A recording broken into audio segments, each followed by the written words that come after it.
Do you have something to say? Hey, what's up YouTube? Michael here. Welcome to my channel where I talk books, literary, horror, classics, and contemporary. Except in this video, I'm not going to talk about books. Instead, I'm going to talk about advice for writers, novelists mostly, or future novelists. This advice I have collected from a variety of sources: Reddit, BookTube, my own mind, and my own memory. Some of this advice is very good, some not so much. So I'm going to organize it into a tier ranking. In this tier ranking, 3 categories. I know that some creators use many more categories than 3, and that always hurts my head. I know that in English we use the word tier to mean just a hierarchy of levels. However, the word tier also exists in French, tiers, and it means a third. So when I see creators that have tier rankings with 7 tiers, it's like having 3 halves. It just hurts my head. So in this video, we are going to go back to the original etymology and have a tier ranking with 3 tiers. And starting us off at the bottom tier, we have Dr. Phil on paint chips. Now, admittedly, I really don't know much about Dr. Phil. I've seen memes with him. I have heard people talk about him, but I really have no experience with his show or his persona. Maybe it's the connection to daytime television, but he just strikes me as someone who would give bad advice, especially after binging on paint chips. So, bottom tier. Next, in the middle tier, we have dating an Italian, which huge upside, granted, but at the same time, you need to ask yourself, is this the situation I want to get myself into? Is this right for me? Because while the highs are very high, there's a lot of positive here. There are also a lot of pitfalls that you need to be aware of. So, middle tier, dating an Italian. And lastly, at the top of the tier, we have, of course, Jane Fonda. Now, Jane Fonda was an actress in the 70s, mostly. And in the 80s, she had a huge hit with her workout videos where she would remind us to breathe. Don't forget to breathe. 6, 7, 8. And that great advice she would give while doing jumping jacks. So definitely top tier stuff. Let's skip the intro sequence and jump right in. Maybe help out the algorithm and give this video a like. Consider subscribing to the channel if you haven't already. Your support is greatly appreciated. Let's dive in. We'll start with an easy one.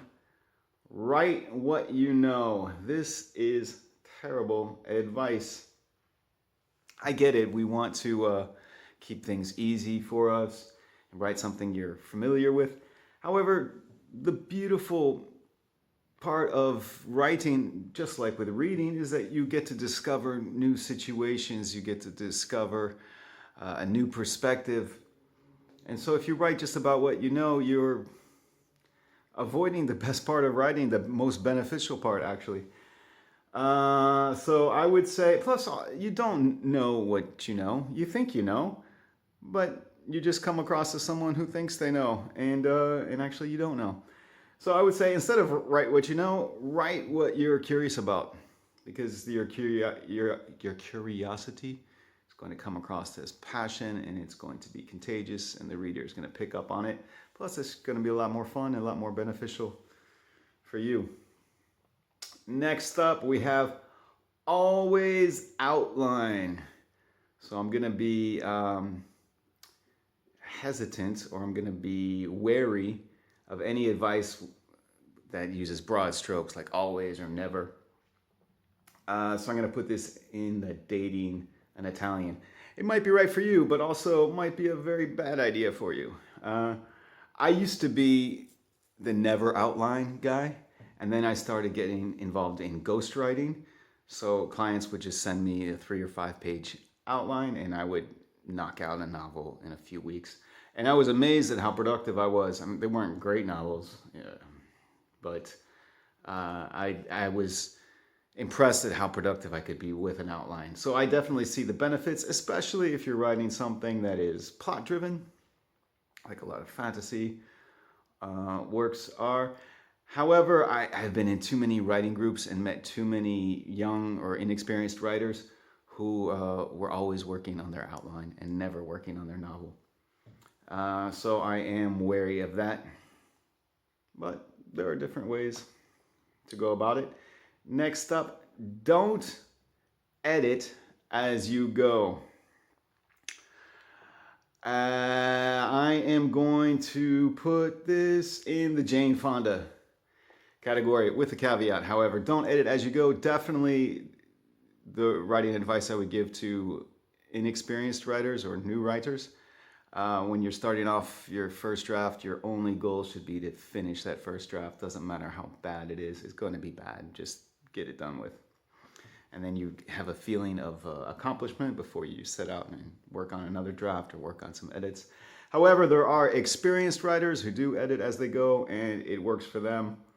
So I would say for inexperienced writers, definitely don't worry about editing until you finish the draft.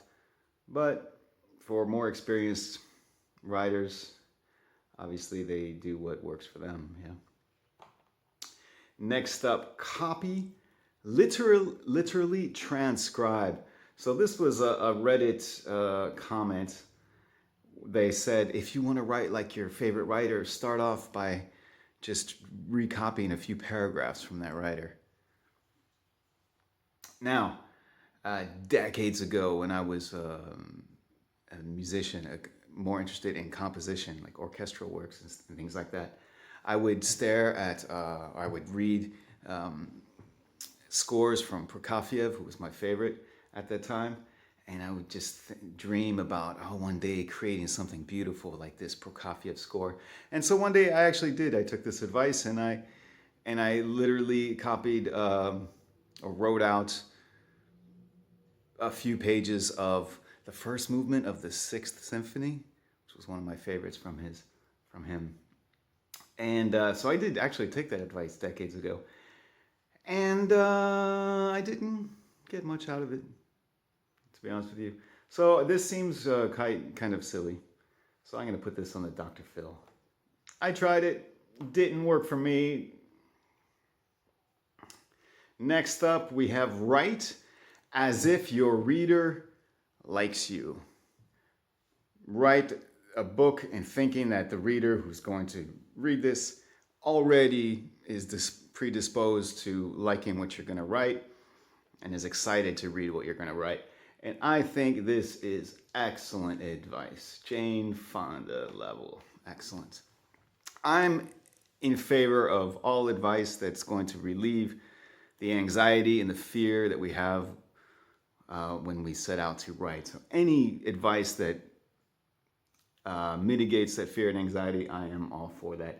And writing as if your reader likes you, I mean, it's also practical because those are the readers that you're going to be writing for anyway. The haters are going to hate, let them hate. You can't worry about them. You're writing for, or we are writing for different readers. Readers who like us. Because we're good people and we have interesting things to say. Next up, query letter. So write your query letter and your summary before you finish your first draft. So query letter, I'm going to focus more on the summary aspect of this advice because a query letter is really only if you intend to pitch this to a literary agent. But I find this very helpful and I am going to go ahead and put this in a Jane Fonda category. Now this is more for experienced writers. If you're setting out to write your first novel or even your second, I wouldn't worry about this. I would just worry about finishing that novel. But if you have a few novels behind you, this is very good advice. I'll write one draft. It will be pretty bad. And then after that, I'll work on the summary, like a one-page summary of the book and a query letter, a pitch to an agent. And that allows me to better understand the work I'm creating and better identify the focus and what the reader is meant to get out of the work and what is interesting about the work. And that informs the subsequent drafts I do. So yeah, I think that is very good advice. Writing summaries is not easy, and I think it's best to start early. Don't wait till you finish the book to summarize, to write your summary. Next up, read your writing aloud. I've heard this from many people before. I don't ever do it. Unless it's a bulky sentence or there's a particular passage that I'm struggling with, I might do it for 1 or 2 lines, but I'm not going to do it for a whole scene. I'm going to put this in Dr. Phil. I don't really see the benefit of that. Presumably you're writing with the expectation that someone's going to experience this work by reading it silently to themselves. So I think that's a good way to experience your work, just as the consumer or the reader is going to experience it.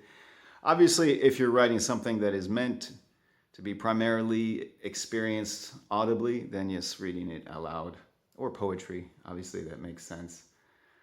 But for a novelist, for novel writing, I don't see the benefit. Next up, friends are not your beta readers. And there are obviously exceptions to this. I do know a friend who is a prolific author, and his beta readers are members of his family. It works for him. I don't recommend it. Jane Fonda level advice. Don't make your friends read your work. They don't want to. And they're not going to give you a helpful feedback. I would recommend, decades ago, I was a part of this online critique group called Scribophile. I thought it was excellent. There are several platforms like that, but I think Scribophile was the best from my experience. So I would, looking for beta readers, I would recommend getting involved with a critique group like that. Or you can find them on social media. But your friends, I would not make my friends read my work. My friends are idiots too. So I would not care what they had to say about it. Anyway, and they're likely to not be as critical as you would want a beta reader to be, I would think. Next up, kill your babies. This is common advice. What it refers to is that when a writer creates a scene, for example, that they really love, that's their baby. However, the scene might not be appropriate for the novel, so you have to be ready to just cut it, just delete it. Even though you've poured some energy and love into this work and you think it's really good, it doesn't suit this story, so be prepared to kill your babies. Now, readers of my work, of my books, may be surprised as to what I think of this bit of advice. I say don't kill the baby. Killing babies, that's an editor's job. I mean, how else are they supposed to survive if not off the blood of freshly slaughtered babies? Yeah, if you are working with an editor, I say, yeah, don't kill your babies. There's enough baby killing going on in the world. We don't need to participate in that. Let's see. Next up, we have read. If you want to be a writer, you got to be an avid reader. And I'm going to say, definitely, Jane Fonda advice. It's going to inform your writing. It's going to motivate you to write. Also, if you write, you want to share your work, and we need more readers in order for that to be possible. So it's good to promote reading. And let's start with yourself. Next up, read your favorite author before you work on your manuscript. I do know a writer who does this. He reads Craig Clevenger almost always before he sets out to write. And I've read his book, and it did not remind me of Craig Clevenger, so that was good. However, I think that this would be bad for me. Yeah, I'm going to say no to this. Read your favorite author, because that's going to put some additional pressure on you. You read something great, and then you think when you write, you need to produce something great. When in reality, you don't need to produce something great. You just need to produce. You just need to go through the process more and more. And I think reading your favorite author before you set out to write, that could put additional stress on you. And I'm not in favor of additional stress. Next up, start with short stories. Again, I'm going to say no to this. I didn't start with short stories. I started with a novel and was very happy with it. And then I went on to short stories after that. If you want to write short stories, by all means, then just go for it. But if you want to write a novel, you don't need to start with a short story. A novel is not a short story made longer. It's a different craft, a different journey. I don't think one prepares you necessarily for the other. Next up, here's some confusing bit of advice. Break the process up into smaller parts. And I don't exactly know what this refers to. I saw this advice on Reddit where someone was telling us about their process, and they say, well, I don't set out to write my novel. I first set out to write the intro, and then I set up to write a next part. But I feel like breaking up your story into smaller parts is something we would do naturally, automatically. When we set out to write a novel, we first start with a word, and then a sentence, and then a paragraph, then a scene, then a chapter. So I don't really see how beneficial this is. However, if it helps you to think that you're not going to write a novel, but you're merely going to write a scene, if that's going to alleviate some of the pressure, some of the stress that you're feeling, by all means, go for it. And lastly, don't listen to your critics, which in practical terms is impossible. You're going to listen to the critics. You're going to want reviews, and when you get reviews, you're going to read them.